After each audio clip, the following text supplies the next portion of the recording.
Артисты деревни Бурбаш еще никогда не играли на новоселье, но сегодня случай особый. Они заново открывают свой родной ДК. В этом году в здании 1981 года прошел капремонт.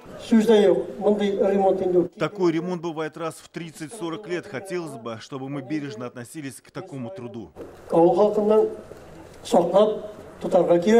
На открытии жители села, его выходцы, татарстанские депутаты и представители власти. Среди них имам местной мечети и главный казы республики Джалиль Хазрат Фазлыев. Решение о ремонте приняли после его просьбы. Чтобы дети много рождались, чтобы молодежь деревни осталась, все возможности есть. Спасибо всем, кто вклад делал для этого. Обновленный ДК объединяет сразу несколько важных социальных объектов. Во-первых, теперь здесь есть фельдшерско-акушерский пункт, где селяне смогут получать медицинскую помощь. Во-вторых, сельсовет и почтовое отделение, где можно оплатить услуги, получить посылки и купить продукты.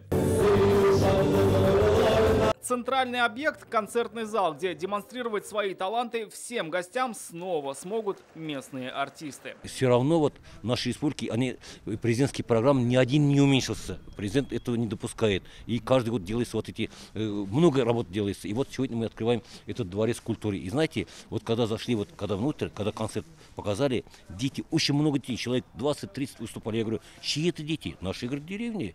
Капитальный ремонт обошелся почти в 65 миллионов рублей. 56 из них – средства президентской программы. На эти деньги здесь полностью поменяли коммуникации, обновили его внешне, внутренне, а в спортзале даже пришлось перестраивать стены. Теперь здесь снова занимаются молодые спортсмены.